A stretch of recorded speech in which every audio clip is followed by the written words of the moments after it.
بسم اللہ الرحمن الرحیم۔ ٹیل پوائنٹ کے ناظرین السلام علیکم۔ اللہ کی تلوار کی 11ویں قسط پیش خدمت ہے۔ یہودی ایلچی جواب لے کر آ گیا۔ رسول کریم صلی اللہ علیہ وآلہ وسلم نے ابو سفیان کی للکار کو قبول کر لیا تھا۔ لڑائی کا جو دن مقرر ہوا وہ مارچ 626 عیسوی کا ایک دن تھا، لیکن ہوا یوں کہ سردیوں کے موسم میں جتنی بارش ہوا کرتی تھی اس سے بہت کم ہوئی۔ اس کا نتیجہ یہ ہوا کہ یہ موسم تقریباً خشک گزر گیا، اور مارچ کے مہینے میں گرمی اتنی زیادہ ہو گئی جتنی اس کے 2-3 ماہ بعد ہوا کرتی تھی۔ ابو سفیان نے اس موسم کو لڑائی کے لیے موزوں نہ سمجھا۔ اس یاد نے خالد کو شرمسار سا کر دیا۔ وجہ یہ ہوئی تھی کہ ابو سفیان موسم کی گرمی کا بہانہ بنا رہا تھا۔ مشہور مورخ ابن سعد لکھتا ہے کہ ابو سفیان نے قریش کے سرداروں کو بلا کر کہا کہ وہ کوچ سے پہلے مسلمانوں کو خوف زدہ کرنا چاہتا ہے۔ اس نے یہودیوں کی خدمات حاصل کیں اور انہیں خاصی اجرت دے کر تاجروں کے بیس میں مدینے بھیج دیا۔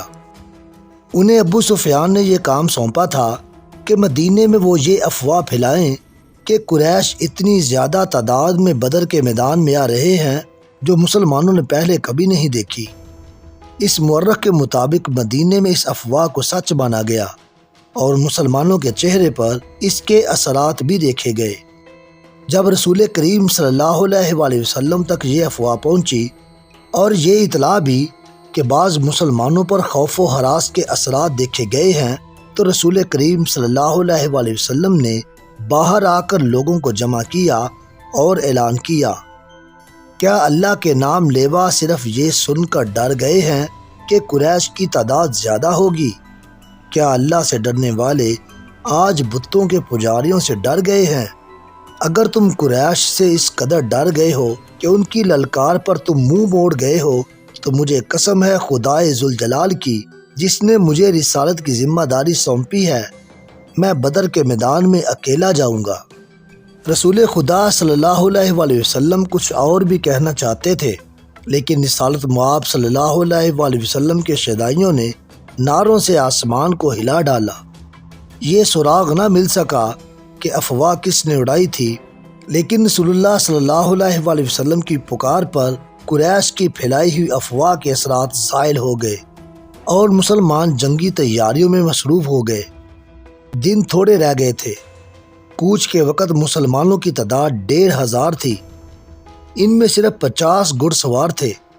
جن یہودیوں کو افواہ پھیلانے کے لیے مدینہ بھیجا گیا تھا، انہوں نے واپس آ کر بتایا کہ افواہ نے پہلے پورا کام کیا تھا، لیکن ایک روز محمد نے مسلمانوں کو اکٹھا کر کے چند الفاظ ہی کہے تو تمام مسلمان بدر کو کوچ کے لیے تیار ہو گئے۔ ان کی تعداد مدینے میں ہماری موجودگی تک 1500 تک پہنچ چکی تھی۔ ہمارا خیال ہے کہ تعداد اس سے کم یا زیادہ نہیں ہوگی۔ آج مدینے کو جاتے ہوئے اس واقعہ کی یاد نے خالد کو اس لیے شرمسار کر دیا تھا کہ وہ اس وقت محسوس کرنے لگا تھا کہ ابو سفیان کسی نہ کسی وجہ سے مسلمانوں کے سامنے جانے سے ہچکچا رہا ہے۔ خالد کو جب مسلمانوں کی تعداد کا پتہ چلا تو وہ بڑکا بپرا ہوا ابو سفیان کے پاس گیا۔ خالد نے اسے کہا، ابو سفیان، سردار کی اطاعت ہمارا فرض ہے۔ میں اہل قریش میں سردار کی حکم عدولی کی روایت قائم نہیں کرنا چاہتا، لیکن مجھے قریش کی عظمت کا بھی خیال ہے۔ آپ اپنے رویے کو تبدیل کرنے کی کوشش کریں، کہیں ایسا نہ ہو کہ قبیلہ قریش کی عظمت کا احساس مجھ میں اتنا زیادہ ہو جائے کہ میں آپ کے حکم اور رویے کی طرف توجہ ہی نہ دوں۔ ابو سفیان نے پوچھا، کیا تم نے سنا نہیں تھا کہ میں نے یہودیوں کو مدینے کیوں بھیجا تھا؟ میں مسلمانوں کو ڈرانا چاہتا تھا۔ خالد نے اس کی بات پوری ہونے سے پہلے کہا، ابو سفیان، لڑنے والے ڈرا نہیں کرتے۔ کیا آپ نے مسلمانوں کو قلیل تعداد میں لڑتے نہیں دیکھا؟ کیا آپ نے خبیب اور زید کو اہل قریش کی برچیوں کے سامنے کھڑے ہو کر نعرے لگاتے نہیں سنا تھا؟ میں آپ سے صرف یہ کہنے آیا ہوں کہ اپنی سرداری کا احترام کریں اور بدر کو کوچ کی تیاری کرے۔ دوسرے ہی دن مکہ میں یہ خبر پہنچی کہ مسلمان مدینہ سے بدر کو کوچ کر گئے ہیں۔ اب ابو سفیان کے لیے اس کے سوا اور کوئی راستہ نہیں رہ گیا تھا کہ وہ کوچ کا حکم دے۔ قریش کی جو تعداد بدر کو کوچ کے لیے تیار ہوئی وہ 2000 تھی اور 100 گھڑ سوار اس کے علاوہ تھے۔ قیادت ابو سفیان کی تھی اور اس کے ماتحت خالد، اکرمہ اور صفوان نائب سالار تھے۔ حسب معمول ابو سفیان کی بیوی ہند، اس کی چند ایک کنیزیں اور گانے بجانے والی عورتیں بھی ساتھ تھیں۔ مسلمان رسول اکرم صلی اللہ علیہ وآلہ وسلم کی قیادت میں 4 اپریل 626 عیسوی بمطابق یکم ذی القعدہ 4 ہجری کے روز بدر کے میدان میں پہنچ گئے۔ قریش ابھی اسفان کے مقام تک پہنچے تھے۔ انہوں نے وہیں رات بھر کے لیے پڑاؤ کیا۔ علل صبح ان کی روانگی تھی، لیکن صبح طلوع ہوتے ہی ابو سفیان نے اپنے لشکر کو کوچ کا حکم دینے کی بجائے اکٹھا کیا اور لشکر سے یوں مخاطب ہوا: قریش کے بہادروں، مسلمان تمہارے نام سے بھی ڈرتے ہیں۔ اب ان کے ساتھ ہماری جنگ فیصلہ کن ہوگی۔ ان مٹھی بھر مسلمانوں کا ہم نام و نشان مٹا دیں گے۔ نہ محمد اس دنیا میں رہے گا، نہ کوئی اس کا نام لینے والا۔ لیکن ہم ایسے حالات میں لڑنے جا رہے ہیں جو ہمارے خلاف جا سکتے ہیں اور ہماری شکست کا باعث بن سکتے ہیں۔ تم دیکھ رہے ہو کہ ہم اپنے ساتھ پورا اناج نہیں لا سکے۔ مزید اناج ملنے کی امید بھی نہیں، کیونکہ خشک سالی نے قحط کی صورت پیدا کر دی ہے۔ پھر اس گرمی کو دیکھو۔ میں نہیں چاہتا کہ میں اپنے بہادروں کو بھوکا اور پیاسا مروا دوں۔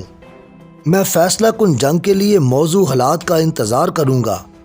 ہم آگے نہیں جائیں گے، مکہ کو کوچ کرو۔ خالد کو یاد آ رہا تھا کہ قریش کے لشکر نے 2 طرح کے نعرے بلند کیے۔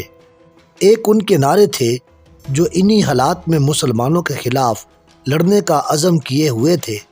دوسرے نعرے ابو سفیان کے فیصلے کی تائید میں تھے، لیکن حکم سب کو ماننا تھا۔ خالد، اکرمہ اور صفوان نے ابو سفیان کا یہ حکم ماننے سے انکار کر دیا، لیکن ابو سفیان پر ان کے احتجاج کا کچھ اثر نہ ہوا۔ ان تینوں نائب سالاروں نے یہ جائزہ بھی لیا کہ کتنے آدمی ان کے ساتھ رہتے ہیں۔ یہ جائزہ ان کے خلاف ثابت ہوا۔ لشکر کی اکثریت ابو سفیان کے حکم پر مکہ کی طرف کوچ کر گئی۔ خالد اور اس کے دونوں ساتھیوں کو مجبوراً لشکر کے پیچھے پیچھے آنا پڑا۔ خالد کو وہ لمحے یاد آ رہے تھے جب وہ اہل قریش کے لشکر کے پیچھے پیچھے اکرمہ اور صفوان کے ساتھ مکہ کو چلا جا رہا تھا۔ اس کا سر جھکا ہوا تھا۔ یہ تینوں ایک دوسرے کی طرف دیکھ بھی نہیں رہے تھے، جیسے ایک دوسرے سے شرمسار ہوں۔ خالد کو بار بار یہ خیال آتا تھا کہ لڑائی میں اس کی ایک ٹانگ کٹ جاتی، بازو کٹ جاتے، اس کی دونوں آنکھیں ضائع ہو جاتی تو اسے یہ دکھ نہ ہوتا جو بغیر لڑے واپس جانے سے ہو رہا تھا۔ اس وقت وہ اس طرح محسوس کر رہا تھا جیسے اس کی ذات مر چکی ہو اور گھوڑے پر اس کی لاش مکہ کو واپس جا رہی ہو۔ نبی کریم صلی اللہ علیہ وآلہ وسلم کا قتل اس کا عزم اور عہد تھا جو وہ پورا کیے بغیر واپس آ رہا تھا۔ یہ عزم بچھو بن کر اسے ڈس رہا تھا۔ اسے بہت کچھ یاد آ رہا تھا۔ یادوں کا ایک ریلا تھا جو کہیں ختم نہیں ہو رہا تھا۔ اسے یہودیوں کے تینوں قبیلے بنو نذیر، بنو قریظہ اور بنو قینقاع یاد آئے۔ انہوں نے جب دیکھا کہ قریش مسلمانوں کے خلاف لڑنے سے منہ موڑ گئے ہیں تو وہ سرگرم ہو گئے۔ یہودیوں نے مسلمانوں کے خلاف زمین دوز کاروائیاں شروع کر دی۔ مکہ گئے اور قریش کو مسلمانوں کے خلاف بھڑکایا، مگر قریش کا سردار ابو سفیان ٹس سے مس نہ ہوا۔ خالد کو معلوم نہ ہو سکا کہ ابو سفیان کے دل میں کیا ہے اور وہ مسلمانوں سے لڑنے سے کیوں گھبراتا ہے۔ اسی سال کے موسم سرما کے اوائل میں خیبر کے چند ایک سرکردہ یہودی مکہ گئے۔ ان کا سردار حی بن اخطب تھا۔ یہ شخص یہودیوں کے قبیلے بنو نذیر کا سردار بھی تھا۔ یہودیوں کے پاس زر و جواہرات کے خزانے تھے۔ یہ چاند ایک یہودی ابو سفیان اور قریش کے دیگر سرداروں کے لیے بیش قیمت تحفے لے کر گئے۔ ان کے ساتھ حسین و جمیل لڑکیوں کا طائفہ بھی تھا۔ مکہ میں یہ یہودی ابو سفیان سے ملے، اسے تحفے پیش کیے اور رات کو اپنے طائفہ کا رقص بھی دکھایا۔ اس کے بعد حی بن اخطب نے ابو سفیان سے خالد، اکرمہ اور صفوان کی موجودگی میں کہا کہ انہوں نے مسلمانوں کو ختم نہ کیا اور ان کے بڑھتے ہوئے قدم نہ روکے تو وہ یمامہ تک پہنچ جائیں گے، اور اگر وہ اس میں کامیاب ہو گئے تو قریش کے لیے وہ تجارتی راستہ ہمیشہ کے لیے بند ہو جائے گا جو بحرین اور عراق کی طرف جاتا ہے۔ قریش کے لیے یہ راستہ شارک کی حیثیت رکھتا تھا۔ حی بن اخطب نے کہا اگر آپ ہمارا ساتھ دیں تو ہم مسلمانوں کے خلاف خفیہ کارروائیاں شروع کر دیں گے۔ ابو سفیان نے کہا ہم مسلمانوں سے دگنے تھے تو بھی انہیں شکست نہ دے سکے، ان سے 3 گنا تعداد میں ان سے لڑے تو بھی انہیں شکست نہ دے سکے۔ اگر چند اور قبیلے ہمارے ساتھ مل جائیں تو ہم مسلمانوں کو ہمیشہ کے لیے ختم کر سکتے ہیں۔ حی بن اخطب نے کہا ہم نے یہ انتظام پہلے ہی کر دیا ہے، قبیلہ غطفان اور بنو اسد آپ کے ساتھ ہوں گے، چند اور قبیلے ہماری کوششوں سے آپ کے ساتھ آ جائیں گے۔ خالد کو کیا کچھ یاد نہ آ رہا تھا۔ 3-4 سال پہلے کے واقعات اسے ایک روز پہلے کی طرح یاد تھے۔ اسے ابو سفیان کا گھبرایا چہرہ اچھی طرح یاد تھا۔ خالد جانتا تھا کہ یہودی اہل قریش کو مسلمانوں کے خلاف صرف اس لیے بھڑکا رہے ہیں کہ یہودیوں کا اپنا مذہب اسلام کے مقابلے میں خطرے میں آ گیا تھا، لیکن انہوں نے ابو سفیان کو ایسی تصویر دکھائی تھی جس میں اسے مسلمانوں کے ہاتھوں تباہی نظر آ رہی تھی۔ دوسری طرف خالد، اکرمہ اور صفوان نے ابو سفیان کو سر اٹھانے کے قابل نہیں چھوڑا تھا۔ ہم آپ کو اپنا سردار تسلیم کرتے ہیں، لیکن آپ یہ تسلیم کریں کہ آپ بزدل ہیں۔ اگر مسلمان موسم کی خرابی اور قحط میں لڑنے کے لیے آ گئے تھے تو ہم بھی لڑ سکتے تھے۔ آپ نے جھوٹ بول کر ہمیں دھوکہ دیا ہے۔ ابو سفیان نے پورے قبیلے کو بزدل بنا دیا ہے۔ ابو سفیان بزدل ہے۔ اب محمد کے چیلے ہمارے سر پر کودیں گے۔ اور ایسی بہت سی طنز اور غصے سے بھری ہوئی آوازیں مکہ کے گلی کوچوں میں گشت کرتی رہتی تھی۔ ان آوازوں کے پیچھے یہودیوں کا دماغ بھی کام کر رہا تھا، لیکن اہل قریش کی غیرت اور ان کا جذبہ انتقام انہیں چین سے بیٹھنے نہیں دیتا تھا۔ ابو سفیان اس حال تک پہنچ گیا تھا کہ اس نے باہر نکلنا ہی چھوڑ دیا۔ خالد کو وہ دن یاد آیا جب اسے ابو سفیان نے اپنے گھر بلایا تھا۔ خالد کے دل میں ابو سفیان کا وہ احترام نہیں رہ گیا تھا جو کبھی ہوا کرتا تھا۔ وہ بادل نخواستہ صرف اس لیے چلا گیا کہ ابو سفیان اس کے قبیلے کا سردار ہے۔ وہ ابو سفیان کے گھر گیا تو وہاں اکرمہ اور صفوان بھی بیٹھے ہوئے تھے۔ ابو سفیان نے کہا خالد، میں نے مدینے پر حملے کا فیصلہ کر لیا ہے۔ خالد کو ایسے محسوس ہوا جیسے اس نے غلط سنا ہو۔ اس نے اکرمہ اور صفوان کی طرف دیکھا، ان دونوں کے ہونٹوں پر مسکراہٹ آ گئی۔ ابو سفیان نے کہا ہاں خالد، جس قدر جلدی ہو سکے لوگوں کو مدینے پر حملے کے لیے تیار کر لو۔ یہودیوں نے جن قبائل کو قریش کا ساتھ دینے کے لیے تیار کیا تھا ان سب کی طرف پیغام بھیج دیے گئے۔ یہ فروری 627 کے آغاز کے دن تھے۔ مختلف قبائل کے لڑاکا دستے مکہ میں جمع ہونے لگے۔ ان قبائل میں سب سے زیادہ فوج غطفان کی تھی، اس کی تعداد 3000 تھی۔ منیہ اس کا سالار تھا۔ 700 آدمی بنو سلیم نے بھیجے۔ بنو اسد نے بھی خاصی فوج بھیجی جس کا سالار طلحہ بن خویل تھا۔ قریش کی اپنی فوج کی تعداد 4000 پیادہ، 300 گھڑ سوار اور 1500 شتر سوار تھے۔ اس پورے لشکر کی تعداد جو مدینہ پر فوج کشی کے لیے جا رہی تھی کل 10,000 تھی۔ اس کی کمان ابو سفیان کے ہاتھ تھی۔ ابو سفیان نے اس متحدہ فوج کو جمعیت القبائل کا نام دیا۔ ان میں سے کچھ قبائل مکہ میں نہیں آئے تھے۔ انہوں نے اطلاع دی تھی کہ جب لشکر مکہ سے روانہ ہوگا تو وہ اپنی اپنی بستی سے کوچ کر جائیں گے اور راستے میں لشکر سے مل جائیں گے۔ خالد کو آج وہ وقت یاد آ رہا تھا جب اس نے مکہ سے کوچ کیا تھا۔ لشکر کا تیسرا حصہ اس کی کمان میں تھا۔ اس نے ایک ٹیکری پر گھوڑا چڑھا کر وہاں سے اس تمام لشکر کو دیکھا تھا۔ اسے لشکر کے دونوں سرے نظر نہیں آ رہے تھے۔ دف، نفریاں اور شہنائیاں اور لشکر کی مترنم آواز جو ایک ہی آواز لگتی تھی، خالد کے خون کو گرما رہی تھی۔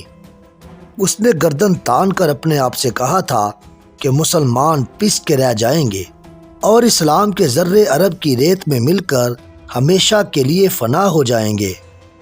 یہ اس کا عزم تھا۔ یہ لشکر 24 فروری 627 عیسوی کو مدینے کے قریب پہنچ گیا۔ قریش نے اپنا پڑاؤ اس جگہ ڈالا جہاں احد کی لڑائی کے لیے خیمہ زن ہوئے تھے۔ وہاں 2 ندیاں آ کر ملتی تھیں۔